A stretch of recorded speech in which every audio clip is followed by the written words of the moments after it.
अस्सलाम वालेकुम दोस्तों आज हम कंपैरिजन करेंगे 13 pro max versus 14 pro max. इस वीडियो में आपको ये मैं बताऊंगा कि आप लोगों को कौन सा फ़ोन लेना चाहिए, कौन सा फ़ोन नहीं लेना चाहिए, और अगर आप 13 प्रो मैक्स पे हैं तो क्या चेंजिंग आई है जो कि आप 14 प्रो मैक्स ले लें, या अगर आप 14 प्रो मैक्स लेने लगे हैं तो क्या आप लोगों को 14 प्रो मैक्स लेना चाहिए या 13 प्रो मैक्स लेना चाहिए।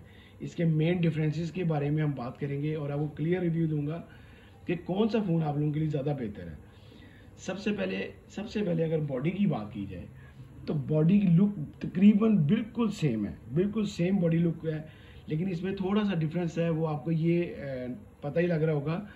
जो 14 प्रो मैक्स है, ये 14 प्रो मैक्स है, इसके जो लेंसेज हैं वो थोड़े बड़े कर दिए हैं। जो 13 प्रो मैक्स के थे वो थोड़े छोटे थे लेंस, और 14 प्रो मैक्स के थोड़े से इन्होंने लेंस बड़े कर दिए हैं।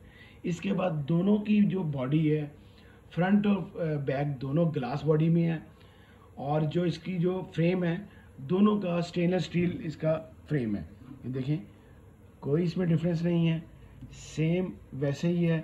इसके इस फ़ोन के ऊपर लगा हुआ है, अपने वो कवर्स लगे हैं इसलिए वो बड़े लग रहे हैं, वैसे 14 प्रो मैक्स के बड़े हैं। साइड लुक तकरीबन बिल्कुल सेम है, आप ये देख सकते हैं। इसके पावर बटन, नीचे इसकी चार्जिंग जैक नीचे से बिल्कुल सेम है। साइड लुक तकरीबन बिल्कुल सेम है, बिल्कुल सेम है। इसके वॉल्यूम कीज, इसका साउंड बटन, इसका सिम ट्रे, टोटल फ़ोन एक जैसे हैं।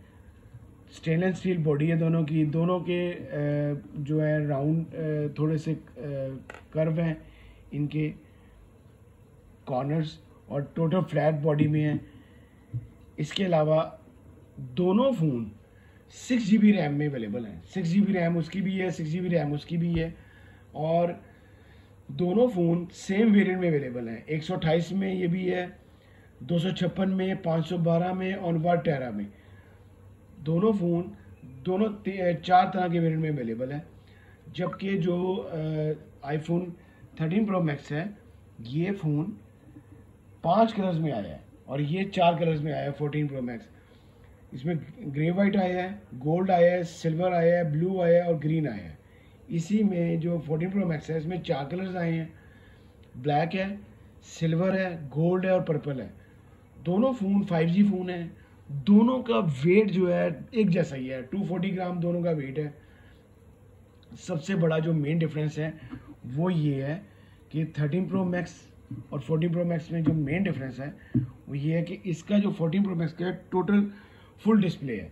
जो 13 प्रो मैक्स है इसका फुल डिस्प्ले नहीं है, ऊपर से इस तरह का है, और जो 14 प्रो मैक्स है ऊपर से इस तरह का है। फिर इसके साथ जो इसकी एलसीडी है वो सुपर रेटिना है आपकी 13 प्रो मैक्स की, और जो 14 प्रो मैक्स है इसकी LPTO सुपर रेटिना है। OLED दोनों की LED हैं। 6.7 इंच का स्क्रीन साइज़ है। जो चिपसेट यूज़ की गई है वो A15 बायोनिक इसमें 13 में यूज़ की गई है, और A16 बायोनिक आपके A14 में यूज़ की गई है 14 प्रो मैक्स में। हेक्सा कोर दोनों के प्रोसेसर हैं। फिर एक दो डिफरेंस सबसे मेन है जो कि इसके LCD में है और इसके कैमरास का।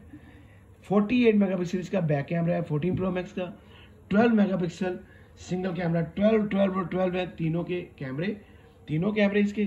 और ये 48, 12 और 12 कैमरा, बैक कैमरा डिफरेंस है। फ्रंट दोनों के 12 हैं, ये 48 में है और ये 12 में है बैक। जो फ्रंट है दोनों का 12 है। दोनों अपने स्टीरियो साउंड के साथ हैं, दोनों की में फेस ID है। इसके अलावा जो बैटरी है 4352, थोड़ी सी बैटरी आईफोन 13 प्रो मैक्स की ज़्यादा है, और जो आईफोन 14 प्रो मैक्स है ये 4323 के साथ है। दोनों फ़ोन वायरलेस चार्जिंग सपोर्ट करते हैं। आप अगर वायरलेस चार्जिंग लगाते हैं तो ये बैक पे आप सिर रखें तो ये दोनों वायरलेस चार्जिंग सपोर्ट करेंगे, फेस ID लगेगा। दोनों फ़ोन बहुत अच्छे हैं। सबसे ज़्यादा जो मेन डिफरेंस थे वो दो मेन डिफरेंसेस हैं इसके अंदर। जो सबसे ज़्यादा बड़ा डिफरेंस है वो कैमरे का है। 48 मेगापिक्सल इसका 14 प्रो मैक्स का है, और 12 मेगापिक्सल इसका 13 प्रो मैक्स का है। इसके अलावा जो इसकी LEDs का डिफरेंस है वो है ये है कि आपके फुल डिस्प्ले है 14 प्रो मैक्स, और जो 13 प्रो मैक्स है वो फुल डिस्प्ले नहीं है। अगर आपको मेरी वीडियो अच्छी लगी हो तो प्लीज़ इसको लाइक कीजिएगा, शेयर कीजिएगा दोस्तों के साथ, और अगर क्वेश्चन हो कोई भी तो डिस्क्रिप्शन में मेरा आईडी मौजूद है, आप मुझे मैसेज कर सकते हैं, लाजमी जवाब आपको दिया जाएगा। अल्लाह हाफिज़।